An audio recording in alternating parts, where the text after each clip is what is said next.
Siddiqui, who is the Managing Director of WaveTech. We have Adam Abate of Opposite Ethiopia. He's a Managing Partner. And from Google Africa, we have the Managing Director from, Google Africa. So what I'm going to ask is, I haven't seen this in any of the sessions, a brief introductory from each one of them, telling us who they are and what their companies do. Can I start with you, Solomon? That Linda introduced. Yes, my name is Solomon Idosa.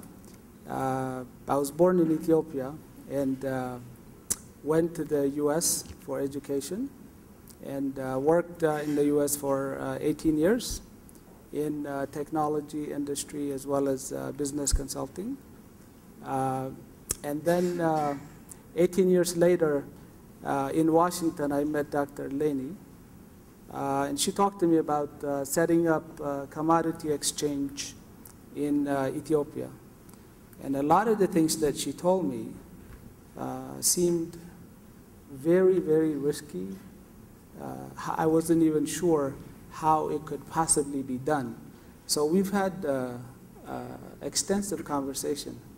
And this is a typical project in the US where you build about 1,000% contingency on projects, high-risk projects. But I think that's what attracted me to come to the exchange back in 2008. And now, 4 years later, we've managed to trade over $1.5 billion in trade volume and won a prestigious CIO award in Washington, competing with global companies for innovative use of technology at ECX, at our exchange, using 100% Africans, Ethiopian talent to build the systems and the infrastructure we have in place. Thank you very much, Solomon. Zia? Okay, my name is Ziauddin Siddiqui.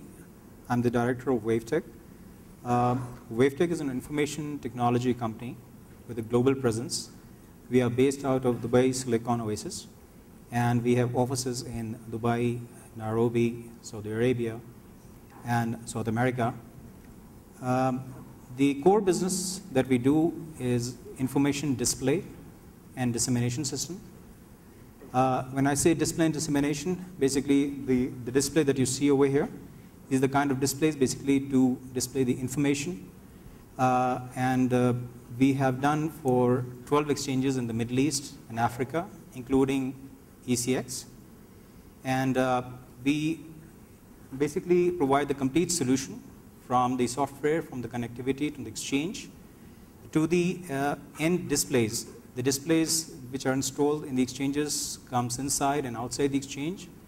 And in case of ECX, we have gone out to the rural areas and supplied this information to the boards for the farmers to get the updated information. The other areas that we do business in is customer flow management, which is largely and normally understood as queue management, which is used by airlines, banks, and telecoms. And the third area of business that we have is the IT infrastructures and data centers, which is the next thing which Africa needs to have infrastructures in place, to have technologies to rely on. Thank you. Thank you very much. What about you, Adam? Thank you, Linda. My name is Adam Abate. I'm a managing partner at Opposite, as Linda mentioned. We're a software engineering firm with offices in the United States and here in Ethiopia. We specialize in a couple of main areas. One we call custom enterprise application development, which basically means large-scale software systems for organizations. And the custom part is important because we build it custom fit for specific clients. The other area of specialization is what we call multi-channel communication, where channels are various communication channels available to people, such as internet is one, but more importantly in Africa, mobile phones, SMS, mobile web, interactive voice response systems, and so forth. And a lot of our work comes at the intersection of these two components. And by way of illustration, some of the work we've done includes the data dissemination platform for the Ethiopia Commodity Exchange. Dr. Eleni referred to it yesterday with the volumes of voice calls coming into the IVR system, requesting market information. Similarly, we've built and deployed one of Nigeria's first mobile payment systems. And if there's anybody in the audience from Nigeria, maybe the name is familiar, it's called Paga. And that too is a confluence of these mobile channels with enterprise application software. The one thing I'd like to say about Apposit and our philosophy is what we call appropriate technology. And that can be defined many different ways. If I just take a general definition, though, it means it's built for purpose. In this case, built for Africa. And also, just as a way of illustration, I've noticed recently in a lot of, for example, advertisements for products, increasingly manufacturers are taking an interest in Africa. So I've seen advertisements by Samsung for refrigerators that work without electricity. Who would have thought? But it's actually very to the point, because that's exactly what Africa needs, where you can't rely on electricity. Or television sets with their own surge protectors installed. So that's kind of what we mean by appropriate technology. We're not reinventing the wheel, but we're molding technology to fit the purpose that it's intended for, especially in the African context. Thank you very much, Adam. Joe? Great, thank you very much. So I'm Joe Musheru, and I run the Google business in Sub-Saharan Africa. I trust you're familiar with Google. We're an internet company. But many people ask me, why is Google actually in Africa? I thought you just need to go to the web, type Google, and you find Google there. So the company's mission is to organize the world's information, make it universally accessible and useful. So Africa has a lot of information. It has, at the moment, unfortunately, 2% of the world's internet population compared to 15% of the world's population, which means there's a massive gap. So part of my job is to work across the different markets to see how much we can increase the number of internet users. And we're doing this in three ways. One, looking at access, making sure that there are ways of working with partners to have better data plans and accessible devices. So I think when I started about 4.5 years ago, to get a smartphone was really expensive.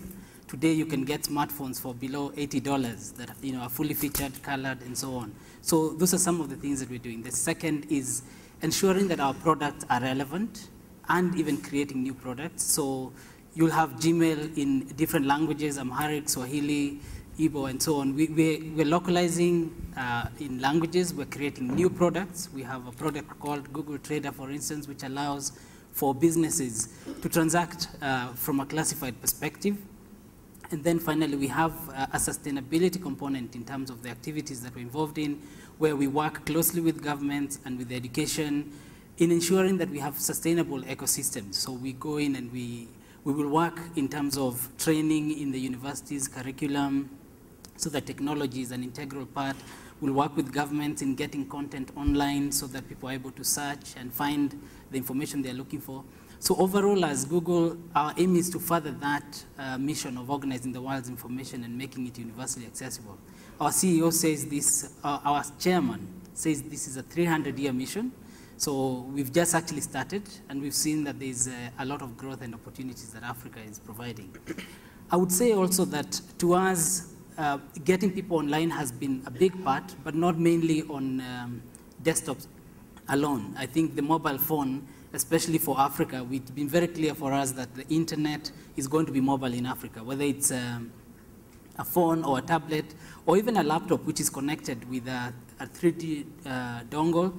It means the mobile is, the internet is going to be mobile in Africa. So that's what we're doing, and excited to be here. Thank you very much. As I said, I have a very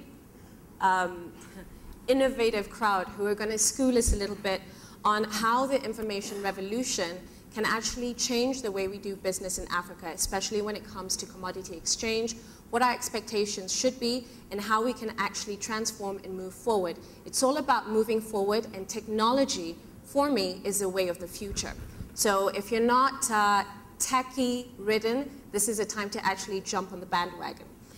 All right, I'm not techie ridden, but they're going to change my mind. When it comes to Africa, we do know that we're going through an agricultural revolution and an information revolution.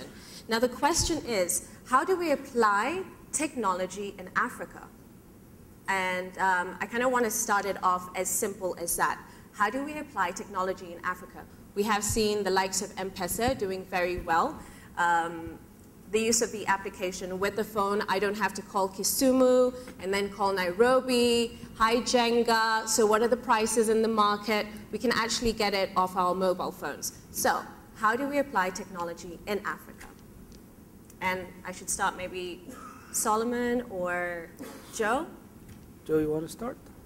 Yeah, so I think, as I mentioned, Google, by design, we are a technology company. Actually, we provide and create platforms. And the key thing within Africa is to ensure that, first of all, people have access to devices, that they have access to understanding and awareness of the technologies that they can use. And based on that, then they can start innovating, they can start creating applications that will work for them. So agriculture is a very big part of Africa. And you know, there's different sectors within the agricultural sector, from the farmers, there's the landlords, there's the transporters, there's all the, let's say, brokers, all the way getting to the exchanges, including the markets, the storage, and so on. All these areas require a lot of technology. One of the challenges I've had in my job is that Africa itself is very fragmented. You compare Africa with India, which is just one market of the billion people, or China. Africa with 1 billion people, we're still very fragmented, 54 countries. So it means the markets are not large. We need to find ways of aggregating so that we can become competitive in the global market. And if farmers and the agricultural sector is going to be competitive, we must find ways of aggregating. So the exchanges help in doing that. But we must be able to ensure that all the way to the farmers, that they know how to use the technology. If they're having a problem with their crop, then they know they can go online and they can find information that will help them improve either the productivity or even eliminate some of maybe the diseases that would have. So technology is key, and we can apply it in everyday life, in everything that they do. You know, interesting you said that. You know, that a different twist, being in the technology field, one of the things that the technology people need to focus on and work on, this is something I've also been learning on an ongoing basis, is understanding the business, understanding the environment. There are a lot of technologies out there, but not all of them could be applied or applicable in where we are. So it is very important that even us as a technologist become business technologists. It is then that we can come up with innovative and the right kind of technology that we can deploy based on where we're deploying this technology. The other thing is, first of all, leveraging what we have. Because we can whine about not having internet or other type of capabilities. But what about dial-up? It's not sexy, but we should be able to leverage what each country in Africa has and then inspire and push for taking advantage of some of the capabilities that Joe talked about. Good example is what we do at the exchange. You know, out of the 9 partner banks that we have, we networked, 6 are on dial-up. Now, you may find this interesting, but that's what we leverage. That's important. It's important that we use what we have and then build capacity. We're migrating now to leverage broadband technology. But when we started, that wasn't in place, so we leveraged what existed. So it's important that we also understand the business side of it and apply that business knowledge and bring in the right technology to bear. If I can add to what Solomon said, I completely agree. In fact, technology is the easy part. It might not look like that to people that aren't in technology, but I think technology is the easy part. We're dealing with ones and zeros, and they're generally within our control. What is really important is the business processes around it, and IT systems are only as good as the business processes they support. The other thing I would add following to what I said earlier, is innovation. I mean, Solomon mentioned using dial-up. There's a lot of innovations that have taken off, and you may or may not be aware of them. I'm sure you are. The Nokia phone, the little flashlight on the Nokia phone, that was for Africa. Every phone has a flashlight now. That's demand-driven from Africa. Another innovation that I think we've jointly been able to implement in Ethiopia to get around some of the broadband connectivity issues with our partners, both ECX and WaveTech, is the use of SMS to circumvent unreliable broadband connectivity, where tickers across the country are now updated via SMS instead of, say, a broadband connection. SMS is more reliable, it's more widely available, and it works. And these kind of innovations, I think, make technology successful. Okay. With that said, what I would like to ask is, why aren't technology companies or telecom providers championing commodity exchange in Africa? What's at stake? Maybe I should throw this to you, Joe. So by default at the moment, most of the telcos make money primarily from voice. They've introduced data, they're introducing mobile money. So their business model is in providing solutions to the end user. And those solutions, the end user is able to pay, and therefore they're profitable. The challenge right now in terms of the exchanges is there are very many users. And we're not necessarily, the operators are not necessarily focusing only on the farmers or on the exchange itself. They're looking for ways of being able to provide solutions that will generate revenue. So the demand for those solutions hasn't yet come in. And even if it comes, it's not aggregated so that they see the size of it. So it's a process where the market needs to be more educated and needs to have more needs and request these services, and then you'll find that the innovators, the operators, are going to begin to move in that direction. So today they provide the pipes, the connectivity to most of the areas. But the demand hasn't yet been just for the market prices. So there has been, companies that have gone out and provided this information via, say, SMS, but it ends up going to maybe individuals and it's not aggregated. So we need to find ways of aggregating all the business. And then you will see the big monies going in and expanding this. Okay. Do you have anything to add on to that? Yeah, I think, yeah. The other point also is this perceived risk of doing business in Africa. Because a lot of business, I'm sure every business, whether it's in the West or anywhere, want to make money. They're out there to make profit, at the same time serve. But there's that perception of coming to this part of the continent and trying to do business and secure their IP, secure their business, and whether or not capacity exists in the country. So there are a lot of perceptions also that we need to work very hard to change, and then any barriers to remove, because I think that is also something that we have to look into. And again, this is a personal experience, having lived in the U.S., obviously. There are many companies. I always wonder, why isn't Accenture here? Why isn't DDS, some of the other large companies not here? So there are different reasons, and I think that's one. Okay. Let me throw this question to you, Sia. What will it take for technology innovation driven in market dissemination to actually work within the commodity exchange? Basically, any market, if it needs to grow, it needs to have a large investor base. And rather, in fact, I must say that a small investor base. Because that is where the diversification goes and the risk minimizes. And I think the interest, like if you go with the focus on transparency, market dissemination systems basically gives you that edge to reach out to the market. I would like to here give you lead this discussion by the example of the ECX. They haven't only done the display part of this exchange or within the exchange, they've taken it to the rural areas. Linda, in your opening remarks, you said that you want to be the farmer, okay? if I just tell you that the price over there is 1,200, if you don't see this board, and I just trade with you at 800, right? Maybe you will be equally happy unless you find out that there's a 1,200 rate over there. So this was made possible by the ECX example, that these boards are now out there in the villages, going out there, remotely available to the farmers to see the information. And this will further motivate them to grow more crops and obviously earn more for their livelihood. So dissemination is extremely important, and this is just one phase of it, that you have displays.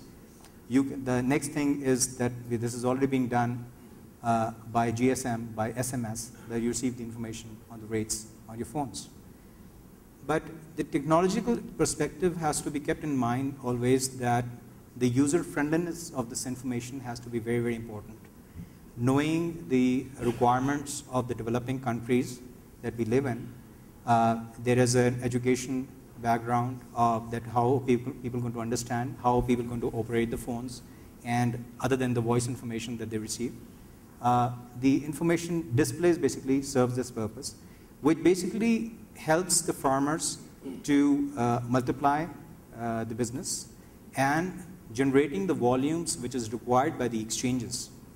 Exchanges need volumes to grow, and market dissemination systems basically helps to keep the information transparent to them and build the trust. There is sometimes lack of trust, and that trust is getting built by the transparency. And further, I would like to add here that by adding technology to the dissemination elements, you basically providing all these systems, risk management system, clearing houses, trading platforms, and such investments that you do, which helps the farmers or the investors basically to build up the trust in the entire system and to obviously increase the business for them.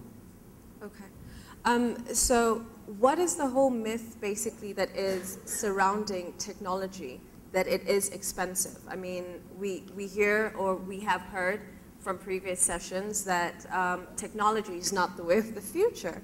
So what is the whole myth about technology and expense? Well, there's a totally wrong concept, wrong myth about this. Well, I would consider that technology should be considered as an investment rather than an expense. Because we have come, like if you see 30 years, 40 years down the road, and I'm sure there are a lot of bankers sitting over here, and the technological investments done in banking sector has been tremendous. And the only reason for the growth has been technology. Why? 30 years ago, if there was a bank branch, it used to have like 100 customers. It can be served by one teller, one manager, and a register which can be managed by a pen. Today, the same branch has 5,000 to 6,000 customers. It needs 10 to 12 counters to serve those. And obviously the managers. And so basically what you've done is that with technology, you have bought the time. It was the same 24 hours 30 years back. Today it's the same 24 hours a day. But you have invested in technology to buy that time, because the population has grown, the market has grown, there's urbanization. So the processing and the transactions are now much higher, and you can use the technology to overcome that. So this myth should be removed that the technology is an expense or very expensive. It is not an expense. I was here, like yesterday there was a question from one of the banks, leading banks in Kenya, that why should we very quickly use the technology and go into the markets? And that's the reason those banks have grown, that they are using technology. They are not going into, they are managing their branches, centrally located in one country, and looking at the portfolios and everything, and managing from there. So use of technology has led them to basically multiply very fast. But see, this is interesting, because is it expensive? Absolutely, it is expensive. But I think what makes it more interesting and challenging is, if you look at telecom, let's say I have to build the telecom infrastructure. Now, the users, those businesses, bank or others who would leverage this infrastructure are many. But who's going to put that bandwidth, that infrastructure cost? Who's going to bear that cost? I think that's where it becomes interesting, because initially there would be obviously investment, but there is value, and how do you gain the resources necessary to put this infrastructure in place? One. Two, what are the, for Africa, more economical, practical solutions that we can leverage? Is it laying, thousands of kilometers of fiber optics or broadband cables, or is it to go mobile, or is it to go both, but then kind of adjust your expenses accordingly? I think, for larger penetrations, to also go back to your earlier questions, mobile technology and the mobile broadband technology is going to be very critical, especially in the environment that we're in, just like cell phones, right? So cell phones, imagine before you had to run telephone lines to get telephone access, and now you don't. You just have mobile phone. And now we take that a step higher. We want to leverage that to do what we normally used to do on our PC, leveraging broadband technology. So this enables us to kind of leapfrog and actually get caught up. So I think when we make or try to make investment decisions or look at the cost, we have to look at what gets us there the fastest, and how can we be smart about it and leverage the cost associated with it, perhaps across industries and others. But I'm very optimistic that the mobile technology is going to have a much bigger impact for our continent. And through that, we can push so much information. Just like telemedicine, in farming, you can leverage it in a similar fashion, but differently. Why can't I learn from a farmer in Arkansas on how to plant maize and get the best yield? Now, there's a language barrier, but there are translators. And this is where the application, the technology comes into play, and which is why I'm saying that we need to have more business technologists who understand the business and the challenges of this continent, so that we can leverage the technologies that are out there. There's plenty of them. Okay, well, speaking of business, oh, sorry. Without belaboring the point, I just want to give one example. All right. A business starting today starts as a global business. All they need to do is to create a web presence, and they're online and competing with the rest of the world. How would they have done that before? The cost of having to do that before was so much in terms of advertising, in terms of trying to reach the whole world. But today, getting an online presence allows you to actually compete globally, which means the cost of doing that is far much less. So right now, I think it's in terms of how people perceive value. I think technology right now gives a lot more value to people, and therefore the cost is perceived to be high, but it actually is much, much lower to do much more than you'd ever have done before. Okay. Well, that's a very good perspective. Now, Adam, I have something else for you to actually, it'll kind of mesh well. So how do the existing market-oriented mobile applications and other software, how can the efforts be leveraged and scaled up when it comes, when we're thinking about maximum impact? Okay. I challenge you. I think I'll go back to kind of the theme of what I've been saying. I think they need to be suited to the context. They need to solve a problem that's on the ground.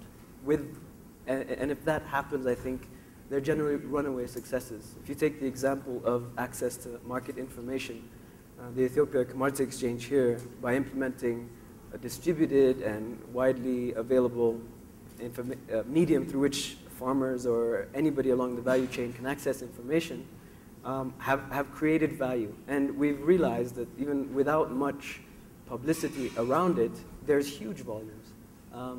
such as what was mentioned. We have over 1 million voice calls, over hundreds of thousands of SMSs a day, and this is kind of an untapped demand. So I think the way that these will be scaled up, there's a couple of things. They need to be demand-driven, and we've seen that market information is definitely key. It's when we ask people, if in Ethiopia there's very little content available on your mobile phone, and we're interested in this area. So we ask people just in casual conversations, what would you like if you were to receive content on your phone? What would it be? And more often than not, it's about prices and market information. So that's demand-driven. The other thing I would say, we generally have a problem in scaling up what might be considered innovative. I don't think they're innovative anymore because I think without a mobile strategy, businesses are going to be left behind. So what we haven't seen is scaling up of mobile initiatives. We work with a lot of organizations in using mobile technology to achieve certain business goals. But to take it to the next step, I think it needs champions in these organizations to take a risk and to see the vision of where they can get to with mobile devices. So those are the two things I would say. I think it needs to be demand-driven, built for the situation, and then we need champions to move these forward. In Ethiopia, ECX has been a champion. I believe it's probably the most used mobile content service in the country, probably, at this point. Okay, let's talk about that because this comes back to Zia and Solomon, how the ECX basically has been the platform for innovation, a lead by example for Africa with investment in the, do I call this a device, a screen? Yeah, it's a ticker. The ticker. Okay, there we go. So with that kind of investment, what do you think that the platform for Africa should be? How do the other African countries follow Ethiopia in the aspect of lead by example, what you're doing in the rural areas, where you have this kind of technology in a village? How do they understand what is on the ticker? Yeah. Have you educated them in the villages? Yeah, very good point. Obviously, my colleague Ahadu Bushet has done quite a bit of work around this area, whom I've worked with. This specific question is actually a joint effort. It can't just be done by the exchange, but there has to be multiple players in this process to educate and reach out to the villages in the different parts of the country. If you look at this, of course here we're showing you the information in English, but if you go further down south or different parts of the country, it's displayed in the local language so that they can see and understand what it is that they're looking at. Of course, even that may still be confusing because it may get to be too technical for them. And that's when the outreach comes into play, the awareness, which we do, but there are many other agencies, both government as well as others, who partake in this process in ongoing awareness activities that they perform. The other thing, along lines of your question, with respect to infrastructure, Adam mentioned it, but I want to emphasize why that's important. In some locations, we have cables connected to these devices, broadband cables, to display the information. In cases where we don't have that connectivity, we use the SMS, if you will, technology without the wire to push the market information straight from our trading floor onto the price tickers. So back to my point, it's leveraging what could be available at that particular location and just making sure that with the available technologies, you push the information. The other is obviously the SMS on your phone, where you can get price information also. The same thing think about this. This price display unit could be erected at the small town or market, but you can't really reach the village. It's not as practical, but it does the job. So to extend it, we have a telephone access where interactive voice response to get market information, where majority of the calls are coming from outside of the city. We also have SMS. So you can SMS and get price information directly from the exchange. So really, the model we have, I believe, should work for any part of the African countries, because it won't be, I can't imagine it being any different from some of the challenges that we have. We do need to work on the power aspect, see how we can leverage solar technology to power up some of our display units, but I think that should be coming too.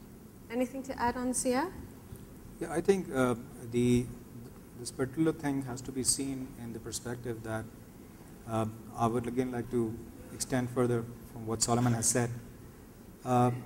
This is a very unique example that we have of ECX in terms of market display. As a company, we've been working with the exchanges for like 15 years now. None of the exchanges in Asia, where I come from, in Middle East, where we worked in, and in Africa, has done that kind of a market display to serve the purpose of transparency. They have gone out to the rural areas. This is the first perspective, because normally what the exchanges have done is that they have done it for themselves to invite the people to basically trade with them.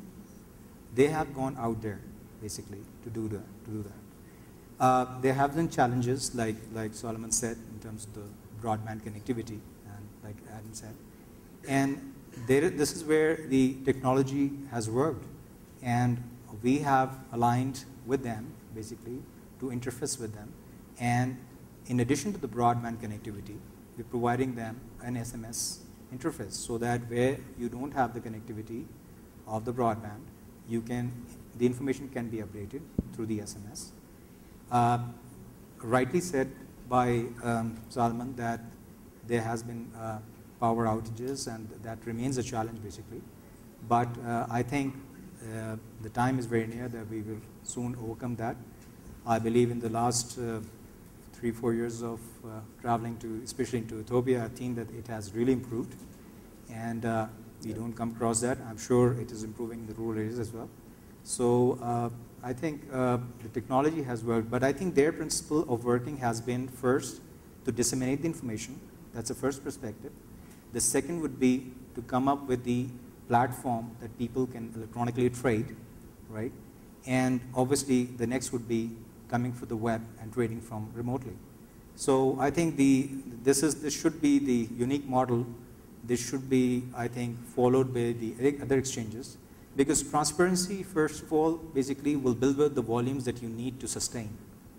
Because coming up with the exchange with the entire departments, regulatory framework, clearing departments, technology infrastructure is not an easy thing, and I think they have done their job, but for them to sustain, it's very important that they have the volumes to do that, and they've done that by first investing towards the market dissemination system. Okay. I guess my question right now would be possibly a challenge to governments and those who are working with governments on the local farmers like me to get the kind of education to make us understand how the whole platform of technology, clearly we do get it, but we need to understand it and learn how to develop it and to use it. Is this something that we should challenge governments to actually look into as a way of promoting commodity exchange in Africa? I think in this case, I would say that the government's job should be to bring the major infrastructure that obviously includes the roads and the infrastructure toward the telecommunications, right? And the private sector in such cases will basically come over and ride on that.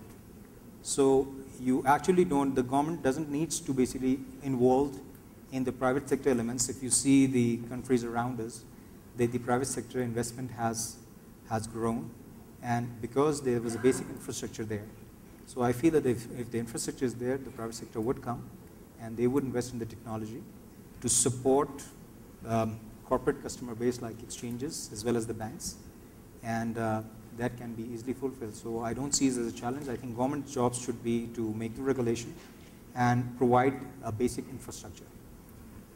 If I can add on this, I don't think actually it's the government's job to educate people on how to use technology. I mean, it might be, but it's not central. I think it goes two ways. I think technology should be accessible. So ideally, we don't need to have huge education campaigns on how to use SMS. And from our experience, we can train users in an hour or two on multiple uses of SMS, both consuming information as well as contributing information to systems. I do think there is a very clear role for government, and that is in regulation. Something that hasn't been brought up as much as I thought it may have been is, we've been talking about disseminating market information. The other key area to lifting farmers out of poverty, I think, is access to financial services. And in a country like Ethiopia, where 80% of the population is rural, without mobile technology, there's no way that we're going to get financial services to the poor, basically. And I also know that in many African countries, the regulation is behind the curve or behind technology.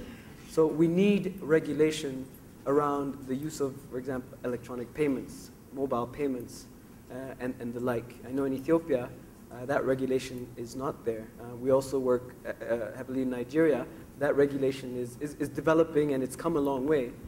But it's key to the success because it actually inhibits technology. So in the area of regulating electronic commerce, electronic information, and so forth, government is absolutely key. And it should try to catch up, I think, so that it doesn't inhibit how far technology can go. Okay. Before I actually open up the floor for discussion, maybe just a little bit about what Joe's perspective is when it comes to, I should say, your perspective or Google's perspective is with regards to commodity exchange, because we discussed this further, but it's very, I think it's very key for everyone else who works within the sector to understand.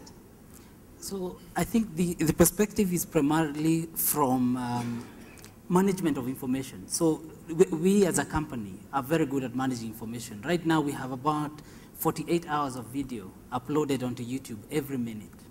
We've got over 3 billion searches on YouTube, that happen on a daily basis. So for us, anything that is going to give us a lot of volumes in terms of transactions, views, and so on is fairly exciting. And I think for Africa, the commodities exchanges are going to be a very big part of the economy, the growth of the continent.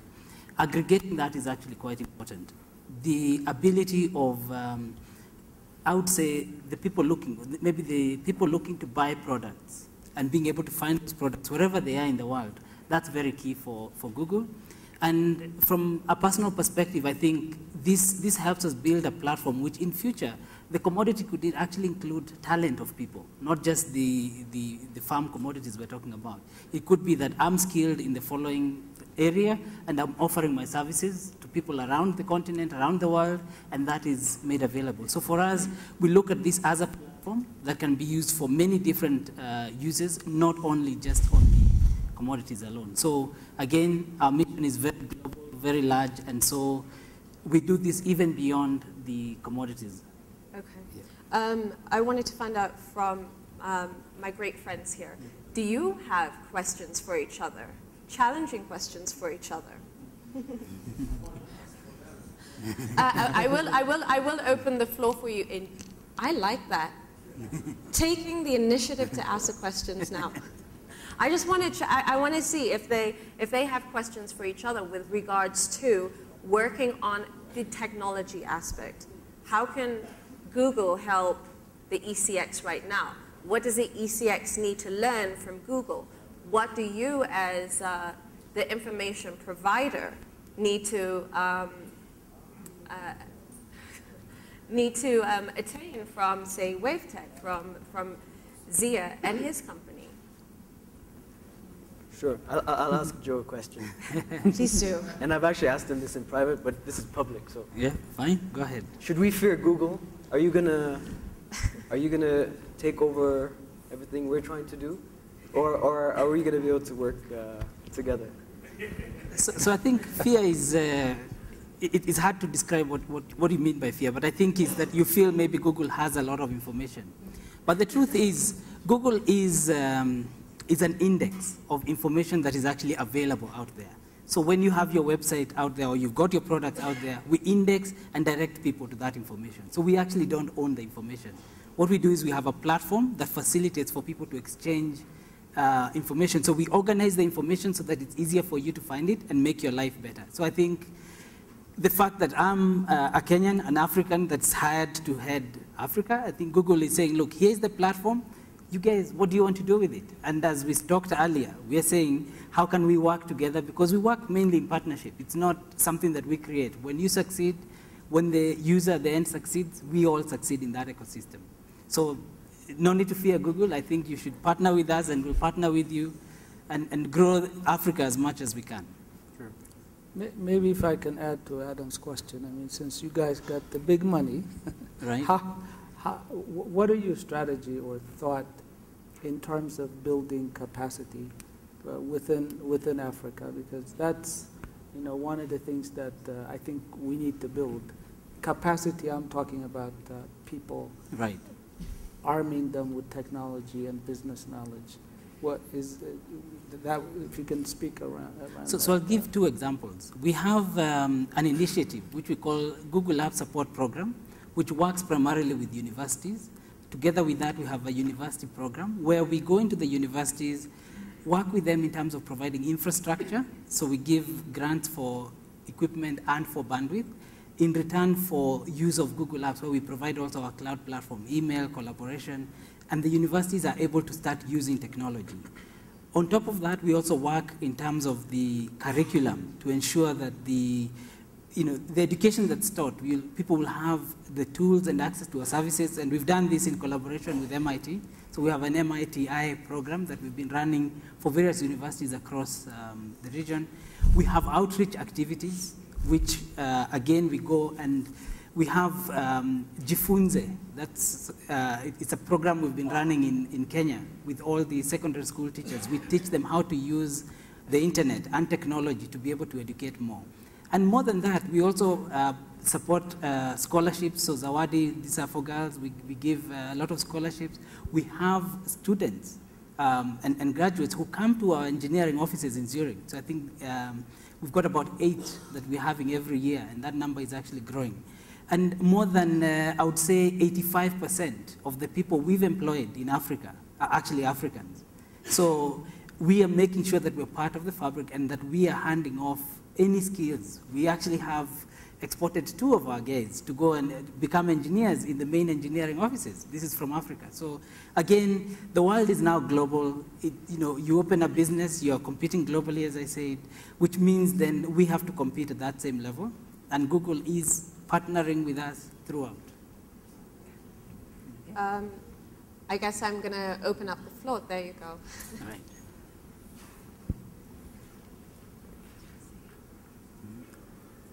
Well, they should introduce themselves. Yeah. Who they are. Please introduce yourself, the name of your company, and then your question, please. Okay. My name is Yilga Labata. I am with the ICT Private Sector Association here, called ICT-ET. And I have a few questions. I'll start with one for Joe. When are you opening an office in Ethiopia? Good question. Ethiopia is a big market. You agree with me, I'm sure. And the second question for Joe is, we've heard Google is working on an Ethiopic font for phones. Would like to know when that's likely to be released. The reason being, the IT ecosystem, if you want to call it, will develop and get used more if there's a lot of local content. And we're thinking on how to enable the proliferation of this activity, but there are different aspects and challenges to this: availability of local content, and then devices and technologies that different companies make, providing for this content to be done on it. So Okay. that's a question for Joe. And then generally, I would like to ask all the panelists, still around the ecosystem area, from your own experiences in the different markets. There are different parts to the ICT ecosystem to make it a vibrant one. Tell us some quick wins that you think African countries and African companies and actors can get, that you see being done in different parts to make the ecosystem work. You know, there's parts of training, parts of regulation, parts of private companies and what they do, parts of finance. So take those into consideration and then tell us, I mean, to me, I think it's interesting to see Africa to start being cutting edge, even in the technology space, and hopefully to be part of it for a lot of us. So tell us where you see Africa in the tech space and generally in innovation generally in about 10 years. And then I want to bring to your attention the Africa Digital Summit coming up in March, which will hopefully facilitate this. So check it out at ictet.org. Thank you. Okay, Joe, let's start with you. Right. Yeah, thank you very much for the questions. As you know, we started our operations in Africa in 2007. There's 54 countries that we have in Africa. We started off Egypt.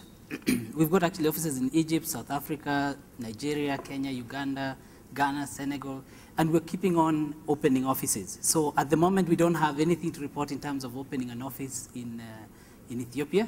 It's an important market. We've had activities in the market and we'll continue to have activities. So we will announce that over time, but at the moment we have nothing to announce. And I would say it's the same thing in terms of the script. We have been working on localizing our products, whether it's the user interfaces, many of the UIs for many of our apps. We do have Amharic for search. I think we're doing the same for some of our other key products. But we will be announcing as soon as there is anything to announce. So for now, that's what I can say. And can we get into to the rest of you guys to actually comment on making a vibrant, more techno-ridden industry? Sure. I think one way of, I don't know if it's a quick win, but one way of improving the ecosystem is relying on specializations and stronger partnerships between, say, businesses or organizations and technology service providers. So that's a couple of things I mean there. One is I would like to see more IT procurement and more IT products coming out of Africa, for Africa, again, demand driven, and even organizations trying to source technology locally or continentally, if you will. That's one. And then there has been a desire by organizations to feel the need to own technology entirely. And I think this, I mean, it has its benefits, but it's against the trend in the sense, for example, if we look at cloud computing, which is not a new thing, it's basically accessing software as a service, which means that businesses don't need to buy hardware, don't need to hire technical people to manage it and so forth. They just use it as a service. A very simple example is Gmail. That's a service. You don't know where the servers are. In fact, Joe probably doesn't know where the servers are either, but they're just out there and you use them.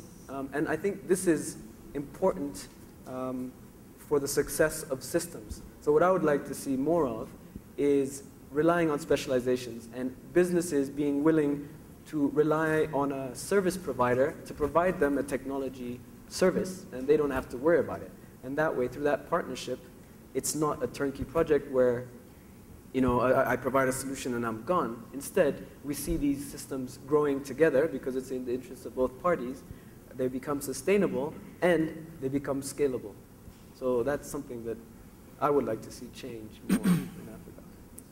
First of all, I think it would be a bit difficult to project for Africa because they're different countries, and where they are in the spectrum varies, and how much investment, how much commitment exists and capacity exists in the respective country is going to be a major factor.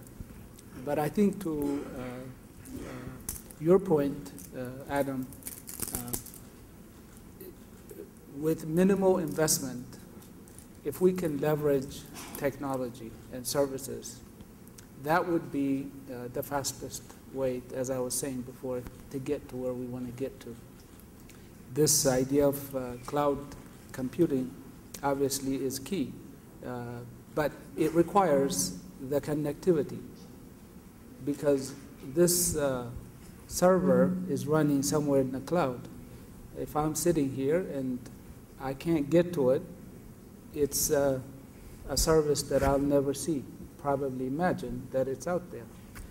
So if we take it in the context of Ethiopia, I think realizing that type of capabilities and actually scaling up across the country is very possible with the investment that we're seeing and continued commitment that we see in the infrastructure area. Okay, I think we are going to have to wrap it up. But what I can actually, I'm going to ask them for their last thoughts before we actually close shop. And do realize that they're going to be outside mingling with you. And if you have any questions for them, of course, they are there available to help you jump into the technique. That's not even a word. The technology side of things. If your businesses, your organizations haven't actually started investing in technology, now would be the time. It is a platform to actually realize. So, Solomon, I'll start with you. A quick wrap up of your final thoughts. I think, one, we definitely need to make some serious commitment and investment in infrastructure. I'm talking about in Africa context, because without it, it would be very difficult to really achieve and realize the benefits of the various technology capabilities that exist. Second, this is lessons from even our ECX experience. The management staff, the people led by Dr. Lenny, we got to have the right attitude that we can do it. We can do pretty much anything that we set out to do, leveraging technology and businesses. But we got to have the mindset and the commitment. If that exists, and with the right investment in the infrastructure area, I think we can advance significantly and get caught up. Thank you very much, Solomon. Sia, Sure. final thoughts? Yeah. Basically, looking at the perspective of Commodity Exchanges Africa, I think in the last 2 days of discussions, I just wanted to mention here that it may be the regulatory framework and the other issues which is which may not be making them possible, but surely technology is not the barrier here. Technology has the capability to deliver it. Like in the yesterday there was a question from somebody from Malawi that they're trading in Zambia, stock exchange. So the possibilities are there basically, and there are countries where we have infrastructures available, and infrastructures are building up. There's a lot of development going on in each African country, if you see. So technology will never be the barrier. It's just that we need to have, like Solomon said, the right attitude, and we work towards the regulatory framework. We will be able to solve this and bridge this gap, and go towards this objective. So I think my tagline would be that invest in technology, invest in your future. Thank you, Sia. Adam? Okay. You know, we haven't really spoken so much about, well, we kind of have, but we haven't stressed it, perhaps because it's been really obvious. But a mobile strategy is the key, I think, to the future. Mobile devices, like Joe said. And it's also the way we can leapfrog and reach the millions of customers, because that's what they are, that we're not reaching today, be it for market information or providing access to financial services. So that's just a key, and it might be obvious, but it's worth saying again. And then the other thing that I believe, and just to repeat, is that the runaway successes, and we've seen this, are going to be those that are built for Africa. I don't think we can import wholesale ideas or technology and necessarily expect it to work. But if you mold it to the situation, then it will work. You look at M-Pesa. That was built in Africa. I mean, it's a poster child for success. It surpassed Western Union in worldwide money transfers recently. That's a success. The flashlight on the Nokia phone, that was built for Africa. Those are runaway successes. And so I think we need to design and build for Africa. Thank you very much. Joe? So mine, to end, how many people have switched off their mobile phones?